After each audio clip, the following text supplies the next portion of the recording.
అందరికీ జై భీమ్. ఈరోజు హైదరాబాద్ పరేడ్ గ్రౌండ్స్లో జరిగే మాల గర్జనకి వెళ్ళలేకపోతున్న దానికి చాలా బాధపడతాను. ఎందుకంటే మాల మాదిగల్ని విభజించు పాలించు అనే ఒక సూత్రంతో ఇప్పటి వరకు మందకృష్ణ మాదిగని అడ్డం పెట్టుకొని ఎంతో బాగా ఆడినారు ఆట. నిజానికి మనం కోల్పోతుంది ఏంటంటే ఒక రిజర్వేషన్లే కాదు, ఉద్యోగాలు లేవు, ప్రైవేటైజేషన్ పేరుతో బ్యాంక్స్ లేవు, గవర్నమెంట్ సెక్టర్ పబ్లిక్ సెక్టర్ కంపెనీలన్నీ కూడా ప్రైవేటైజ్ చేస్తున్నారు. నోటిఫికేషన్లే అక్కడక్కడ అసలు కనపడే రోజులు కూడా పోయినాయి. అంత దారుణమైన పరిస్థితుల్లో ఒక్క మాలల వల్లే మాకు అన్యాయం జరిగిపోతుందని మాదిగ సోదరుల్లో కొంతమంది మేధావులు మాట్లాడటం చాలా బాధాకరం. ఎందుకంటే ప్రస్తుత పరిస్థితి చూస్తా అంటే మనకి ఆ రిజర్వేషన్ల వల్లనే మనం బాగుపడతాము, ఆ రిజర్వేషన్ల వల్లనే మాదిగలు బాగుపడతారు అనుకుంటే అది వేరే రకంగా ఫైట్ చేస్తే బాగుంటుంది. కానీ ఈరోజు మన చేతుల్లో ఆ రిజర్వేషన్లు, ఆ ఉద్యోగాలు అవి తప్పితే ఇంకేమీ లేవు. పొలిటికల్ పవర్ లేదు, డబ్బు లేదు, వ్యాపారాలు లేవు, ఏమీ లేని పరిస్థితుల్లో మనం మాత్రం మా ఒక కమ్యూనిటీ వల్లనే మేము నాశనం అయిపోతున్నాం అని చెప్పి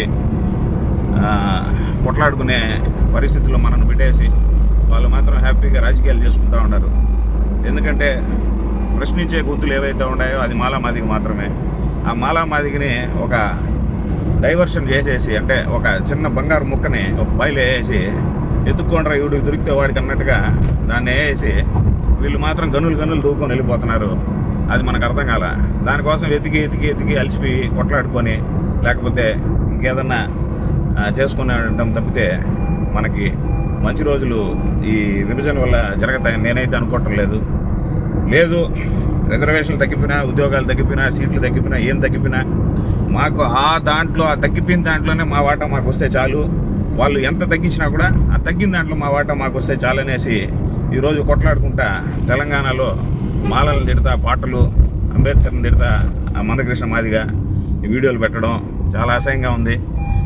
వీళ్ళకి కనీసం ప్రస్తుత పరిస్థితుల్లో ఒక చదువుకున్న, ఒక ఉద్యోగాలు చేస్తా అన్నా, ఒక వ్యాపారాలు చేస్తా అన్నా దళితులు అనుభవించే బాధ ఏందనేది వీళ్ళకి తెలుస్తుంది. వీళ్ళకి ఏమీ లేదు కాబట్టి వీళ్ళు ఎంతసేపు కులాన్ని అడ్డం పెట్టుకొని బతుక్కుంటూ ఉంటారు కాబట్టి వాళ్ళకి బాధలు ఏం తెలియదు.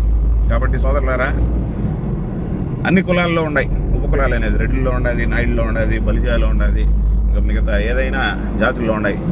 అట్లాంటి జాతులు ఎలక్షన్స్ అని వచ్చే కొద్దిగా అందరూ ఒకటవుతున్నారు, రాజ్యాధికారం సాధించుకుంటున్నారు, వాళ్ళకి కావాల్సిన పదవులు, వాళ్ళకి కావాల్సిన కాంట్రాక్ట్లు అన్నీ సంపాదించుకుంటారు. మనం మాత్రం ఆ చిన్న గిరగీసుకొని ఏదో కోళ్ళు కొట్టుకున్నట్టు కొట్టుకుంటూ ఉన్నాము. కాబట్టి దయచేసి ఇంకన్నా దీనికి ఫుల్ స్టాప్ పెట్టి రాజ్యాధికారం వల్ల ఏమొస్తుంది అనేది, అంబేద్కర్ మనకి ఎందుకు రాజ్యాధికారం వస్తేనే మన బతుకులు బాగుపడతాయని చెప్పినాడు అనేది దాని గురించి ఆలోచించండి. జై భీమ్.